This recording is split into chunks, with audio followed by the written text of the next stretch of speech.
Bonsoir à tous et on vous remercie donc d'être venu à notre session sur les objets connectés, dit IoT, avec Node.js et le cloud de Microsoft Azure. Donc, on va commencer. On va se présenter d'abord. On va se présenter. Donc, pour ceux qui ne nous connaissent pas, donc moi je m'appelle Anthony Canut. Donc là, je suis l'imberbe à gauche. Et j'ai 23 ans jusqu'à aujourd'hui, du moins, et je travaille pas au département expertise et innovation. Donc je suis à la direction technique et je m'occupe de forfait donc à SWAT en tant qu'alternant. Et qui dit alternant dit aussi étudiant, ce qui fait de moi donc un partenaire de Microsoft. Voilà. Et donc je suis également partenaire de Microsoft. Par contre, moi je suis vraiment dans le département expertise et innovation. J'ai 20 ans et je m'appelle Valentin Michalak. Donc on va commencer par introduire les objets connectés. Donc qu'est-ce que c'est, quels sont les usages, qui les utilise. Et on va vous montrer comment connecter un objet à Internet avec les différentes techniques qu'on va utiliser aujourd'hui. Alors l'IoT c'est quoi? Alors qu'est-ce que c'est, Valentin, que l'IoT? Et qu'est-ce que c'est? Alors, il y a quelqu'un un jour qui s'appelle Rafi Aladjian qui a eu l'idée il s'est dit, bon c'est cool, on a des téléphones, on a des PC, on a des tablettes, on a tout un tas de trucs connectés à Internet, mais en fait finalement c'est toujours un écran avec une interface pour se connecter à l'écran. Si on pouvait aller plus loin, et donc il s'est dit, on va connecter un truc débile à Internet, un truc qui a aucun rapport avec Internet, mais pour que si on a réussi à connecter ça, pour montrer aux gens qu'on pouvait connecter n'importe quoi. Et donc il a connecté le lapin. Donc le Nabastag, je pense que qui connaît le Nabastag ici? Voilà, à peu près tout le monde, ou presque. Un objet très connu. C'est l'ancêtre des objets connectés, c'est le premier. Et donc c'était en 2005. C'est un peu aussi l'ancêtre des push notifications que vous avez sur vos téléphones aujourd'hui. C'est lui qui avait mis en place un peu tout ceci, bien avant l'heure. Et donc aujourd'hui, le Nabastag n'existe plus malheureusement, mais il a laissé sa place à tout un tas d'autres objets. Donc parmi ces objets, donc on retrouve par exemple à la gauche Mother et ses cookies. Donc on peut connecter à tout, une brosse à dents, une porte d'entrée, un vêtement, une couche, vraiment un tas de... C'est un peu bizarre, c'est Mother, ça s'occupe de tout. On peut le mettre au cartable par exemple de son gosse pour... Savoir quand il rentre. Voilà, tout simplement. Par exemple. S'il détecte le cookie dans la zone, ça veut dire que l'enfant est rentré, donc il informe les parents. Tout un tas de données. On a donc les montres connectées qu'on commence à voir un peu partout avec donc en exemple ici la Microsoft Band, donc par exemple que j'ai au poignet également, dont on entend pas mal parler aussi avec Apple et leurs nouvelles montres, les Pebble, les Android Wear, tout ça. On a aussi tout ce qui est domaine santé avec WeThings, par exemple la balance pour connaître son poids au jour le jour, savoir si on peut ou pas assumer les fêtes, ce genre de choses. Dans les chiffres, donc avec Gartner, on a quelques graphiques. Ici, le nombre d'objets connectés en milliards sur les différentes années, avec une vue d'ensemble et une prévision. Donc en 2010, on avait 4 milliards d'objets connectés. En 2014, 15 milliards, donc ça comprend vraiment tout, hein, les téléphones, les TV Android, vraiment tout. Et on en estime à plus de 80 milliards, qui ne s'est pas affiché d'ailleurs, pour 2020. Donc ce qu'il faut savoir, c'est que dans ce graphique, il compte aussi des smartphones comme objet connecté, donc il faut faire un peu attention. Parce que, voilà. Mais en dehors de cette spécificité-là, le graphique est assez relatif, enfin assez réaliste par rapport à la réalité en fait. Donc ici on a un autre graphique, donc par médiamétrie, qui nous propose en fait globalement la cible des objets connectés. Donc ici, on présente surtout une cible pour les 15-25 ans, qui sont les adultes de demain, ceux qui sont nos futurs clients pour 2020. Voilà, globalement. Donc c'est parti, on va connecter un objet à Internet. Voilà, donc on connecte un objet et on va faire assez simple et il faudra être assez imaginatif.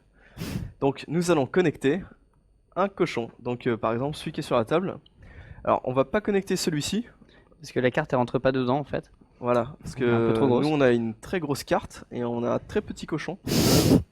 Et on attend qu'il soit bien rempli pour pouvoir en acheter un plus gros ou une plus petite carte. Au choix. Au choix. Alors, en fait, on a cette idée parce que à SWAT, dans en tout cas le pôle forfait, on a un petit rituel. C'est qu'à chaque fois que quelqu'un dit une mauvaise blague, enfin une blague qui est pas drôle, ben, on met de l'argent dedans. On met 50 centimes. Donc, enfin, j'essaye de me défendre là-dessus, parce que sinon, j'aurais plus d'argent du tout. Et on... le but, c'est de savoir combien d'argent contient ce cochon. Parce qu'aujourd'hui, je le secoue, mais je suis pas capable de connaître cette somme. On vient à la suite. Pour connecter un objet, on a besoin d'un cloud, d'une solution. On va utiliser Azure. Alors, le choix est assez simple. C'est d'abord parce que c'est simple, c'est relativement facile de connecter un objet avec Azure. On va le montrer ici d'ailleurs. Par contre, c'est plus Windows Azure, c'est Microsoft Azure. C'est aussi un peu cher, mais on compense le fait qu'en étant partenaire, on a quelques avantages côté prix. Voilà. On va également utiliser Microsoft Azure Mobile Services, donc ici le nom a également changé, qui nous permet d'avoir accès à tout un tas de services donc, qui sont cités ici, comme l'authentification, les data, les notifications push, globalement toutes sortes de choses. C'est une liste non exhaustive de ce que fait cette plateforme.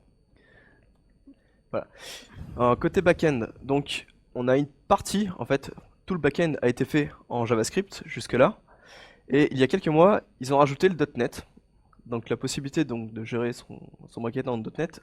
Les gens ont demandé, ils l'ont fait. C'est pour ça d'ailleurs que ce soir, on va utiliser le JavaScript, parce que c'est comme ça, et que le back-end .NET n'était pas forcément très abouti il y a quelques mois, on ne va pas prendre de risques. Voilà, c'est l'idée. Voilà. Pour ce qui est de la base de données, donc c'est SQL Server, donc ici SQL Azure, c'est globalement la même chose avec une interface facile à gérer. Hop là. Voilà. Pour ce qui est des API, donc Microsoft Azure Mobile Services nous permet donc de l'utiliser pour faire de l'authentification à Facebook par exemple en à peine quelques lignes de code, sans passer par les API Facebook classiques. C'est la même chose pour Google, c'est la même chose pour Twitter, on se sert vraiment d'Azure pour tout. On a notre base de données donc, qui se relie à notre interface. Donc ce qu'on va voir surtout ici c'est l'interface. On va pas montrer la base de données dans sa configuration qui fonctionne, qu'on peut voir sous le module Silverlight. Donc préalablement installé, tout ça c'est un peu chiant. Et on va connecter ensuite tout ceci à une application. Donc le but d'avoir un objet connecté, c'est de le connecter à quelque chose. C'est super d'avoir un objet qui se connecte, mais si on n'en fait rien après, c'est juste un objet. Voilà. Donc là, tu vas nous montrer comment on crée Et un oui. service Azure. Du coup, je vais vous montrer Donc, comment je vais te on laisser crée prendre la place. le fameux service Azure. Alors, pour Azure, c'est assez simple. Donc, on a ici notre interface. Alors, je vais montrer à peu près tout. Donc, globalement, sur la gauche, on dispose de toutes les possibilités de création. Donc, que ce soit des sites web, des machines virtuelles, des services mobiles. Donc, ce qui nous intéresse, c'est celui-ci. On a des bases SQL, du stockage. Il faut savoir également que quand on crée un service, il nous crée le besoin, l'autre service associé. Par exemple, mon Microsoft Azure Mobile Services ne peut pas fonctionner sans base SQL. Donc il me l'a créé au passage. Voilà. On a également du machine learning. Enfin, la liste est assez longue et les possibilités sont multiples. Donc pour créer, c'est assez simple. On a simplement un bouton nouveau. On va choisir le service mobile. On a une pop-up qui s'affiche et on va créer un service. Donc notre service de ce soir, c'est une tirelire, mais c'est aussi un objet connecté. Donc je vais juste l'appeler objet connecté. Voilà. Donc il vérifie que le nom est disponible ou pas. Tu peux l'appeler tirelire, je pense que c'est bien. Non, ce sera juste objet.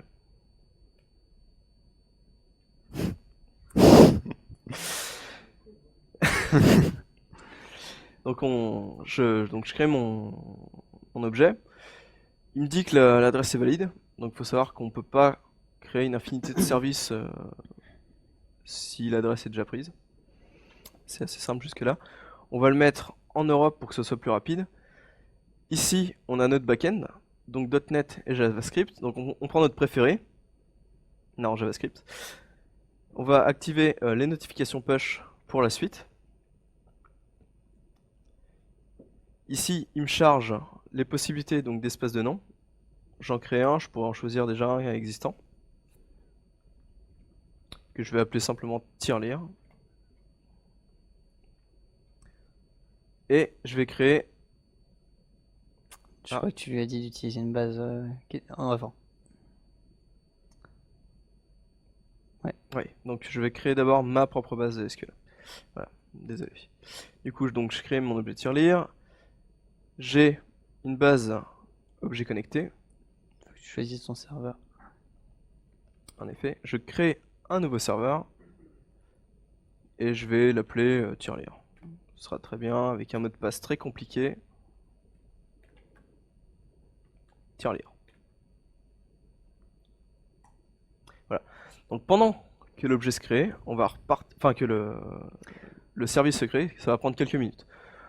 On va passer du coup à la suite. Des fois, on a de la chance, c'est moins long. Mais des fois, c'est plus long. Aujourd'hui, tous les tests qu'on a fait étaient assez longs, donc on va aller plus vite. Voilà. En bas, à droite. Merci.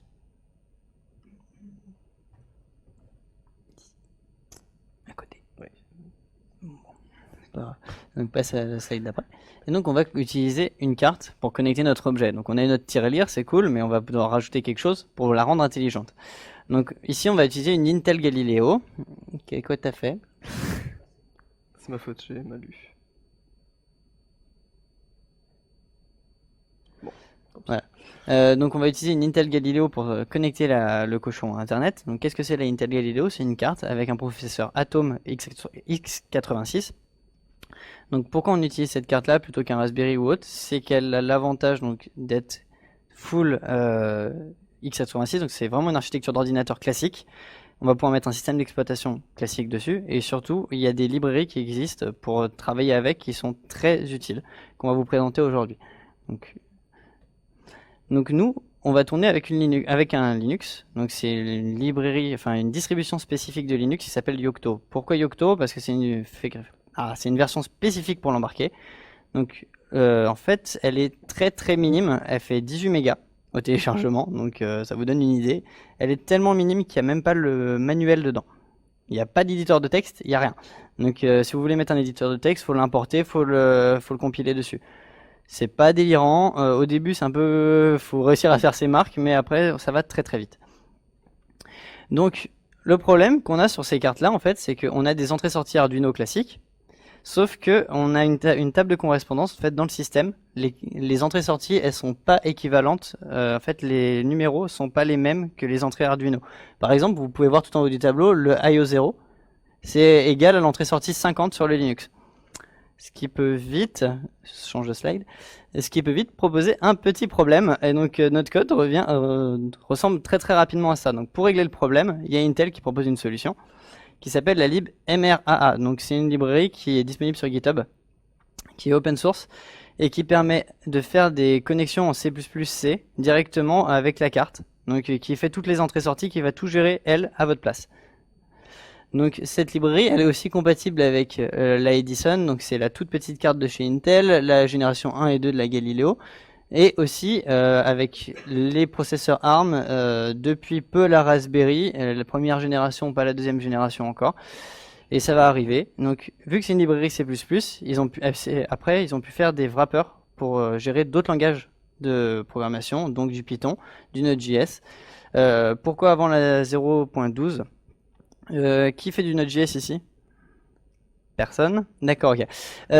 Donc Node.js, avant la version 0.12, les wrappers étaient différents en fait. Et ils ont changé après la version 0.12 qui vient tout juste de sortir. Donc c'est plus compatible le système C++, il va falloir qu'ils le mettent à jour, c'est tout. Voilà.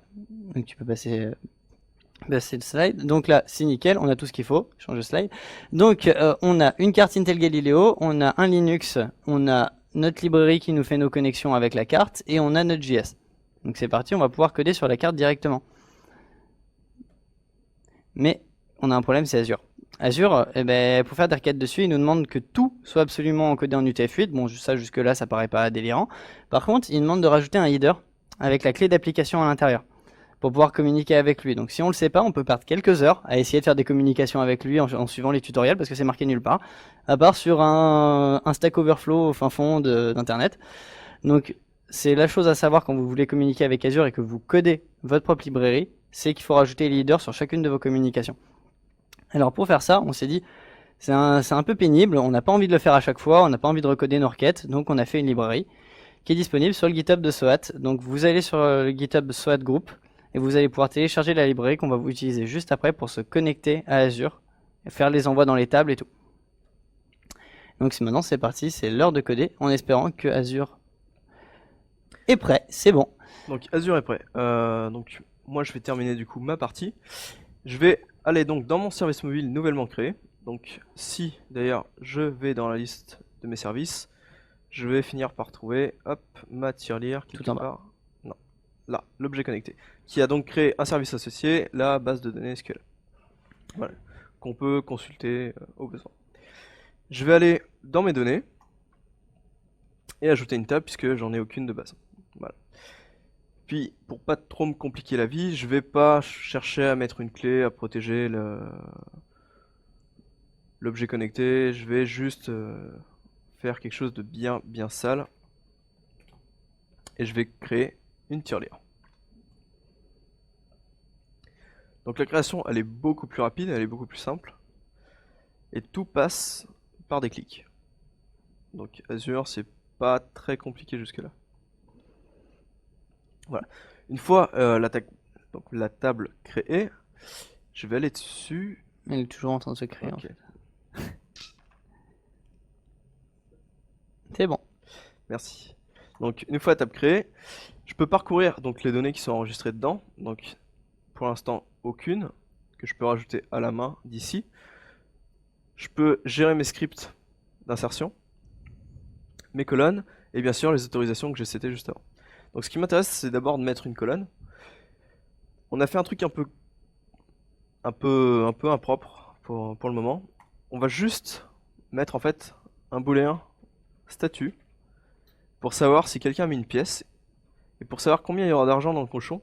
Vu qu'on demande de mettre 50 centimes et qu'on force les gens à ne mettre qu'une pièce de 50 centimes, c'est qu'à chaque fois que quelqu'un met de l'argent, on considère que c'est juste une pièce, donc juste une ligne dans le tableau.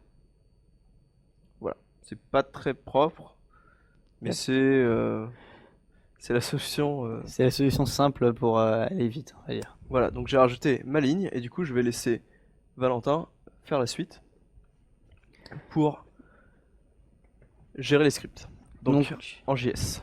Donc là, en fait, bon, c'est bien, on a notre base de données, mais on va pouvoir aller écrire directement dedans via des requêtes HTTP. Le seul truc, c'est de réussir à modifier le comportement de la table pour qu'elle réagisse, elle, en fonction de notre... en fait, au lieu que ça fasse juste rajouter dans la base de données, on va aller modifier le fonctionnement pour qu'il fasse autre chose en même temps. Donc là, dans l'idée, c'est pour pouvoir rajouter une notification push sur notre application pour dire « Hey, il y a quelqu'un qui a dit une bêtise et qui a rajouté de l'argent dans le cochon. » Donc pour faire ça, on va aller dans les scripts. Donc là, comme vous pouvez le voir, on peut modifier la mise à jour, la suppression, la lecture et l'insertion. Donc là, c'est ce qui nous intéresse. Donc tout fonctionne comme des triggers.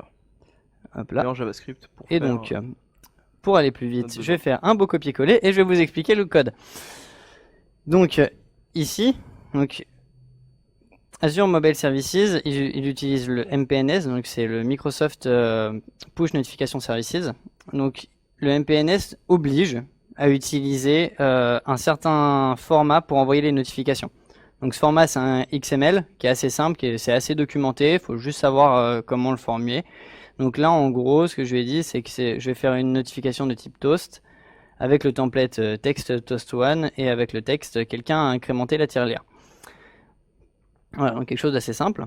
Donc là, je vais dire, tu fais la requête sur la base. Si ça a fonctionné, alors tu vas appeler le service de push avec ma variable ici. Tu vas lui dire que c'est une variable de type toast, enfin que c'est un toast qu'on veut faire. Donc si ça a réussi, on va écrire dans les logs que c'est bon, la push s'est fait correctement, il n'y a pas de souci. Et on va répondre sur l'API la réponse normale de la requête sur la base de données. Par contre, si ça n'a pas fonctionné, alors on va faire une 500 et on va marquer dans les logs que ça n'a pas fonctionné. Et comme ça, on va pouvoir tracer dans le temps nos entrées-sorties. Donc là, c'est bon, on enregistre.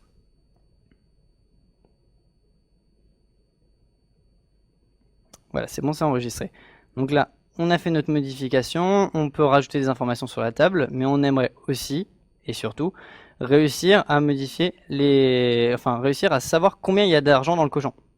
Donc pour ça, pareil, j'ai prévu une petite API.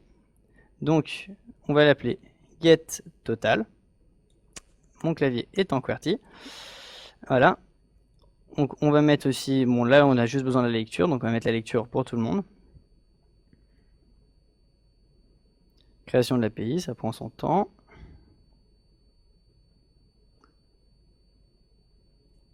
C'est bon. Hop là. Donc ici on peut voir que par défaut il nous met le post et le get. Bon, nous on va utiliser que le get. Et donc quand la requête est reçue, on va aller chercher dans le service MySQL, enfin MSSQL. On va lui dire de faire la requête select count étoile as total from tirelire. Donc là, c'est relativement simple. On va sortir le nombre de lignes qu'il y a dans la table. Si la requête s'est bien passée, alors on ressort le total, on le met dans la variable et on l'envoie. Donc on dit combien il y a eu de pièces dans la tirelire et on calcule très rapidement combien ça fait. C'est pas très dur, c'est une multiplication très simple. Donc voilà. Oui. Ça va, ça se débrouille plutôt bien. Donc là, le script a été enregistré. Donc là, on a fait tout notre back-end. Vous avez vu, il y a 20 lignes au total de code. Il n'y a pas grand chose. En gros, c'est l'histoire de quelques minutes pour mettre le service en place. Donc avec Azure, c'est aussi sa force de proposition. Et si on a la doc Azure sous le coude, ça va très très vite. Là, mettre en place en 20 minutes et je suis pas un as de Azure Mobile Services. J'ai réussi à mettre tout en place, tout ce qu'il me fallait. Donc là, maintenant, c'est cool. On a mis notre API en place, mais donc il va falloir connecter notre carte à cette API. Donc pour ça, là, c'est ma carte. Alors c'est pas beau à voir, on va pas voir grand chose, mais on va essayer de faire comme on peut. Voilà. Donc ici, est-ce que vous voyez bien ou pas? Ah, je sais pas comment on éteint la lumière. Ici, ça m'étonnerait que les deux lampes s'éteignent quand on éteint la lumière. Si, c'est mieux? Bon, d'accord, ok. Merci alors. Donc, la lib MRAA, donc qu'on a chargé, celle dont je vous parlais tout à l'heure, qui va servir de faire les entrées-sorties. Ici, on va dire, donc sur le port 8 de ma carte, qui est juste ici, on va mettre une entrée de type GPIO. Et donc voilà, donc là c'est fait. Et je dis donc mon bouton, c'est une entrée. Donc en gros, on peut lui dire, comme sur Arduino, je sais pas s'il y a des gens qui ont fait un petit peu d'Arduino ou pas, ce port-là, on l'utilise en entrée, ce port-là, on l'utilise en sortie, ce port-là, on l'utilise dans les deux sens. Voilà, c'est juste pour pour normer la chose et pour pas que quelqu'un essaye de pusher sur une entrée ou inversement. Donc après, on charge la librairie, on charge l'objet, donc en lui disant donc quelle est notre base, donc c'est comme ça si je ne m'abuse. Object. Non. Non, je crois que je l'ai noté en français juste pour justement rappeler Voilà. la différence. Donc objet con. Donc là c'est la clé d'API. Bon, dans notre cas, vu qu'il a accepté tout partout, on met à tout le monde, on s'en fiche. Donc là je vais garder le dernier état dans lequel était le bouton au moment de l'appeler. Il place un flag en fait. Place un flag. Merci. Et donc je vais lire sur le bouton l'état. Donc je pense que ça va, un point read. On vérifie s'il est différent de l'état actuel, enfin du dernier état enregistré. S'il est différent, alors on va enregistrer la différence, normal. Donc là on fait un flag classique. Si c'est égal à 1, alors on va pusher sur la table. Donc là, avec la librairie, push to table, le nom de la table, le contenu qu'on veut mettre, le callback. Le callback, donc là on lui dit, bah, si tu as réussi à le faire, tu nous écris dans la console, c'est bon, j'ai réussi à le faire. On s'en va, là on écrit tous les changements d'état du bouton. Et on va set un intervalle toutes les 10 millisecondes pour tester si l'état du bouton à ce moment-là. Voilà, donc là, c'est fait. J'enregistre les modifications. Donc avec ça, on a un bouton qui nous envoie une notification, mais même si on reste appuyé dessus, il en envoie qu'une seule, et pas Voilà, donc 10 là, par seconde. j'ai envoyé une notification, deux notifications. Alors le problème, c'est que là, ça va mettre beaucoup de temps à répondre parce qu'il va essayer d'envoyer une notification push, mais il n'y a pas de service branché. Il n'y a pas d'application branchée, donc au bout d'un moment, il va me dire non, c'est pas possible. Voilà, exactement. Là, il vient de me dire la notification n'a pas d'application de cible, donc ça n'a pas abouti. Par contre, si on va voir dans la base de données, on peut voir que nous avons nos deux entrées. Donc là, on a déjà connecté notre objet. Maintenant, je vais laisser Anthony nous montrer comment connecter une application. Donc moi je vais faire simple. Il y en a qui font du C# par là? D'accord. Ouais, moi vous je vais êtes plus connecter nombreux. une application Windows Phone parce que c'est quelque chose que je fais en fait. Le C# c'est un petit peu mon langage préféré. Un petit peu plus que Node.js, et du coup je vais connecter une application Windows Phone. Par contre, ce qui est assez marrant, c'est que je vais le faire mais sans coder. Il aime bien faire les choses sans coder, Anthony. Voilà. Donc en fait, la force de Mobile Services, c'est que justement, avec Visual Studio, on n'a pas forcément besoin de coder quoi que ce soit. Enfin, en tout cas, pour la partie Windows Phone. Je sais pas trop comment fonctionnent les autres plateformes sur ce sujet-là, mais en tout cas, pour ce qui est des notifications, c'est assez guidé. D'ailleurs, sur notre service, on peut télécharger des templates juste ici pour les autres, Vraiment tout en haut, le petit nuage. Ouais, ça. pour les autres OS, y compris Xamarin d'ailleurs, pour faire toutes les plateformes d'un seul coup. Du coup, on gagne du temps et ça revient au même que si je passais par là. Donc moi, je vais quand même tricher un peu. Je vais appeler une application.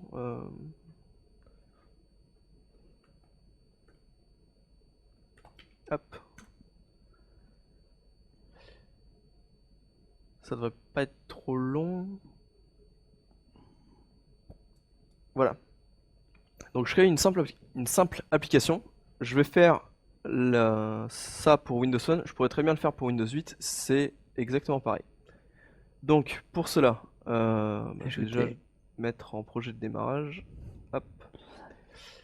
Et je vais ajouter des notifications push. Donc via un service intégré.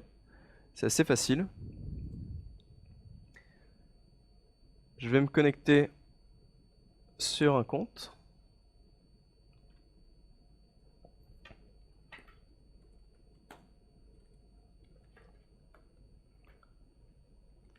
Un compte d'école parce que je suis étudiant.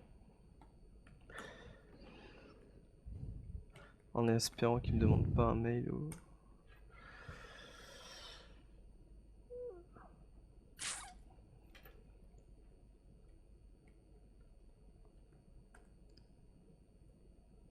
Bon, un autre.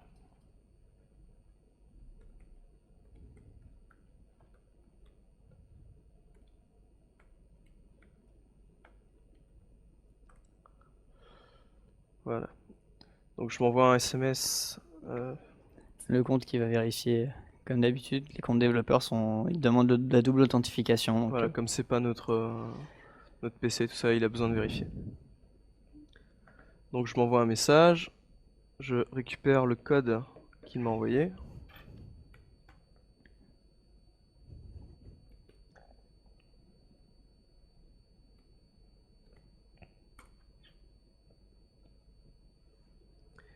Il vérifie mon compte développeur. Il me demande donc soit de créer une application, soit d'en rajouter une pour associer donc les notifications push pour la tirelire. Voilà. Donc moi je vais créer une nouvelle application que je vais appeler donc tirelire. Je vais réserver un nom.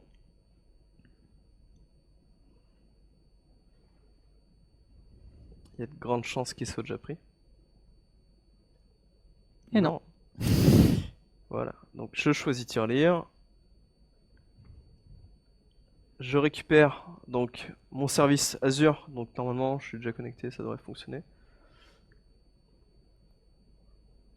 Donc c'est un petit peu long, mais pour l'instant je suis toujours au clic, hein. J'ai pas écrit une seule ligne de code. Je récupère donc l'objet connecté sur mon compte Azure.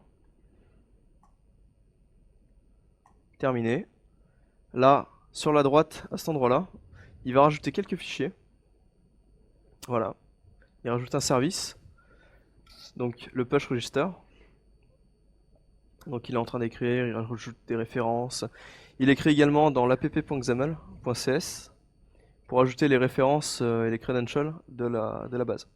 Donc on a ouvert à tout le monde, mais lui, globalement, même si c'était fermé, il a directement la clé de l'API enregistrée grâce à ça. On n'a pas à s'embêter à le faire.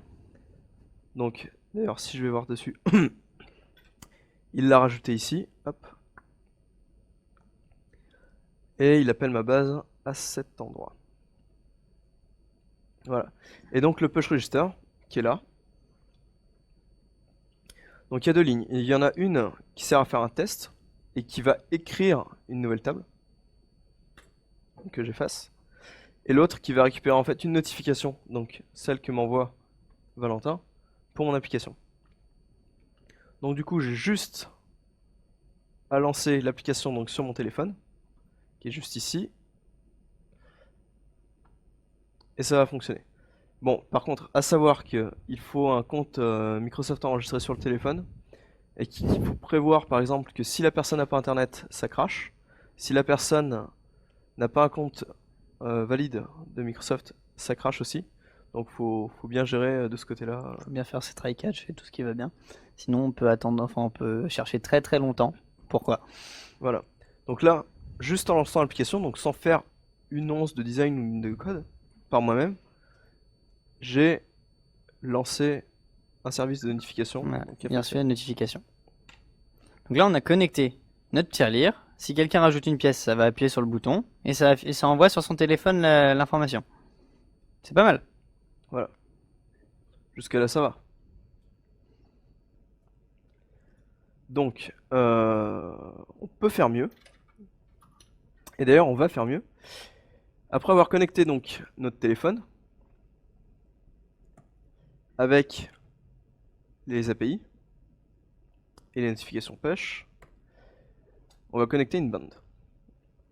Donc la bande, je rappelle ce que c'est. C'est donc une montre de Microsoft, donc que j'ai juste ici, et qui permet de récupérer donc des informations comme les battements de cœur, le nombre de pas, la distance parcourue, la qualité du sommeil, tout un tas de choses. Mais elle a une autre fonctionnalité dont je me sers un petit peu plus que les workouts. C'est le fait de pouvoir récupérer des notifications, donc des messages, des mails, Facebook. On peut payer on peut payer Starbucks avec. Bon, c'est pas grand chose, mais c'est déjà pas mal. On peut envoyer des messages, on peut récupérer Cortana, la météo, tout ça. Et tout ça, justement, ça m'intéresse. Donc ce que je vais faire, c'est créer donc la possibilité d'envoyer des notifications sur la montre. Bon, je vais un peu tricher. Je vais pas connecter directement ma tirelire en fait à ma montre parce que je vous laisse en fait le faire. Si vous êtes motivé, vous le ferez vous-même. Moi, je vais juste vous montrer comment connecter donc un deuxième objet, donc la montre, à votre téléphone. Donc montre qui est compatible avec Android, iOS également. Voilà. Donc pour ça, c'est assez simple. Je vais simplement rajouter donc les références. Tu vas finir le debug. Oui. Je vais rajouter donc les références avec le package NuGet à ma bande. Donc là, tu nous rappelles que il faut absolument que la version préliminaire, il faut absolument mettre en version préliminaire le package en haut. Là, dans la recherche, sinon vous n'allez pas trouver en fait, parce que c'est une version bêta du SDK qui est disponible aujourd'hui. on s'en rend compte des fois sur certaines manipulations, excusez-moi, tout simplement parce que bah, on peut se retrouver très facilement à ne plus pouvoir supprimer une application de la bande. C'est un peu dommage. Peu dommage. Et là, on a un magnifique cas.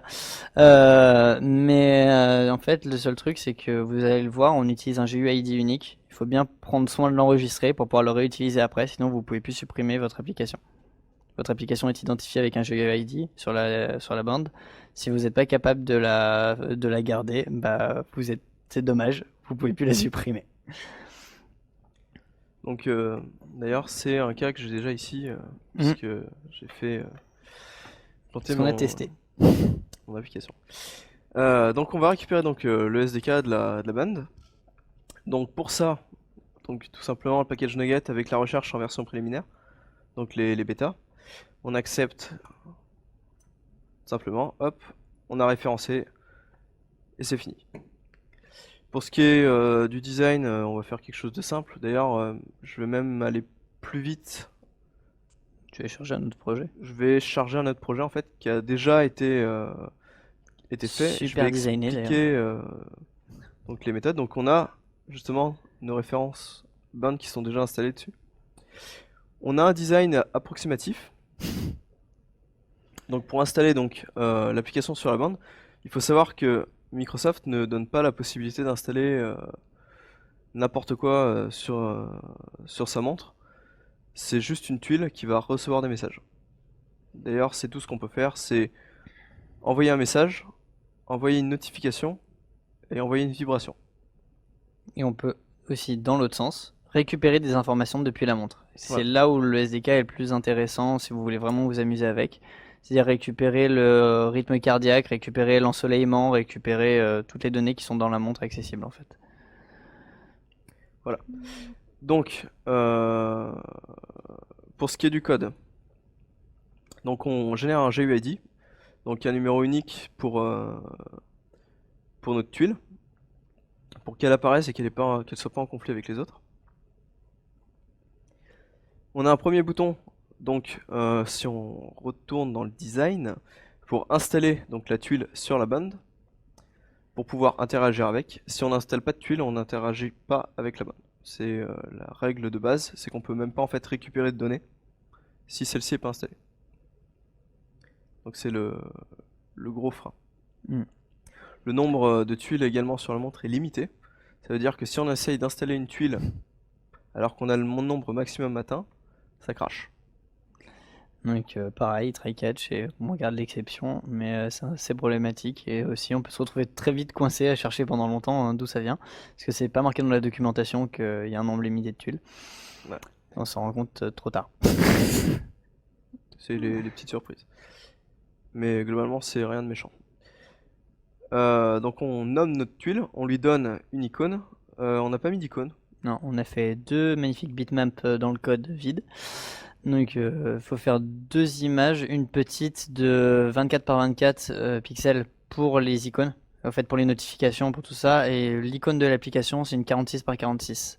Donc c'est juste sur fond transparent, blanc uniquement. Ouais, Enfin, donc voilà. j'imagine que personne verra, mais en fait il y a plein de petites icônes sur Donc tu démarres la la bande. caméra. Ouais. Vas-y. Ouais, t'es en QWERTY. Ouais.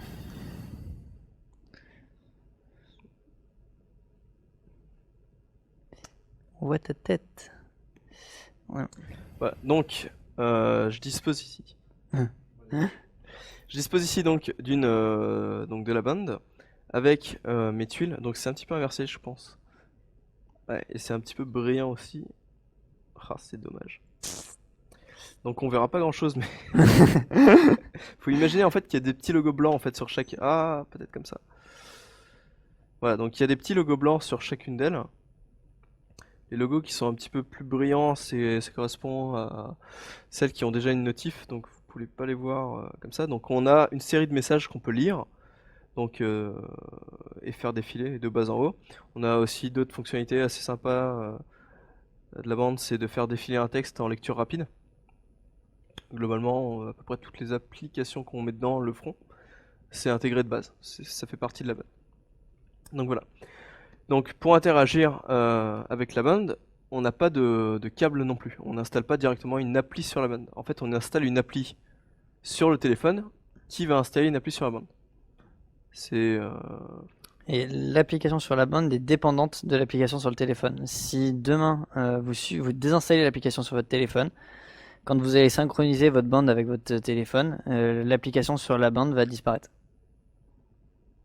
Voilà, donc c'est un peu la seule solution quand vous enregistrez pas votre UID pour réussir à supprimer l'application. voilà. Et pour la petite lumière verte, c'est qu'il essaie de récupérer les battements de cœur justement. C'est ce qui fait que la batterie dure plus ou moins longtemps. Voilà, quelques jours. Pour en revenir, hop, ici, donc on a un premier bouton qui installe la tuile. Dommage. Voilà, qui installe la tuile. On a un deuxième qui va justement envoyer une notification. Donc j'ai parlé de messages, de notifications et de vibrations. Donc par exemple, si j'envoie une notification sur la bande, j'aurai pas de message à lire. En fait, j'aurai la notification dessus, j'appuierai dessus, et il va m'envoyer un champ vide. Donc le but, c'est d'envoyer les deux pour pouvoir relire le message plus tard. Comme c'est une notification, la personne ne va pas forcément la lire directement et elle va disparaître dans le néant. Voilà. Pour ce qui est de la vibration, c'est juste pour prévenir un utilisateur qu'il a reçu le message. Donc ici, je l'ai fait vibrer 3 fois fortement. Ça, je pourrais très bien mettre autre chose et la notifier de toutes les façons possibles qui soient. Donc, et la dernière, c'est pour retirer donc l'application de la bande et éviter de surcharger d'applications vierges et inutiles qui nous serviront pas et qui vont nous forcer à reset notre montre. Voilà. Donc, je lance l'application donc sur mon téléphone. Hop, je repars sur la sublime app caméra. Donc ici, je dispose totalement à l'envers de Tes 3 boutons. de mes 3 boutons. Et on voit. Je vais installer l'application sur la Microsoft Band. Il va d'abord me demander l'autorisation. En fait, il fait d'abord un compte de tuiles sur la montre pour savoir combien il y en a. Donc, j'ai une tuile nommée Tirelire avec une couleur violette, pas de logo, rien. Je vais accepter. On retourne sur cet écran et la montre à côté synchronise les données. Donc pour ajouter la tuile. Et là on peut voir que, enfin du coup vous non, mais voilà, Il y a si une tuile vide j'ai au une milieu. tuile vierge qui est à cet endroit-là, enfin les deux d'ailleurs, et qui m'annonce que en appuyant dessus, j'ai pas de, non c'est pas celle-ci, C'est ça, c'est c'est l'ancienne. celle-ci. Et ça, c'est le. Voilà, que je n'ai pas de données à regarder. Donc, voilà. Et ensuite, je vais envoyer donc mes fameuses notifications push qui vont apparaître sur la montre et que je vais pouvoir lire ici, qui m'annonce que quelqu'un a payé par exemple sur notre tirelire et que c'est le jour de paie. Donc voilà, donc, je peux le refaire. Voilà, et donc le message est personnalisable, on n'est pas obligé de mettre le même message dans la notification et dans le message à lire. Ça peut être par exemple juste une phrase d'accroche, un titre, pour le présenter ensuite. Voilà, voilà. Bon. Et ensuite, dernier On truc, retire je l'application. retire l'application de la montre pour éviter les surcharges de tuiles vierges. Ouais. Ouais, mais je... Alors là, les deux applis sont pas reliés, Ouais. mais je pourrais après, le on faire. peut le faire. Ouais.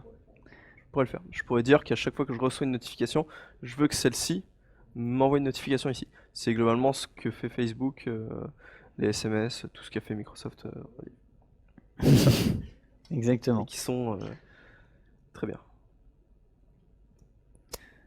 Et compatibles aussi sur Android et iOS, puisque je m'en sers en fait sur Android. Tu vas repasser sur la présentation? Oui.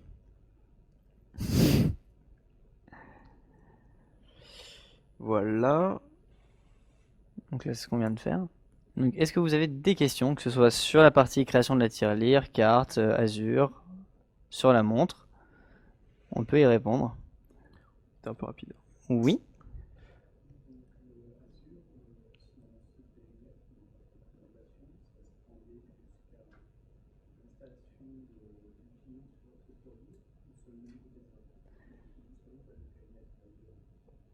Alors, Azure, lui, c'est juste la gestion des serveurs. Ouais, enfin, tu peux la sortir pour la démo.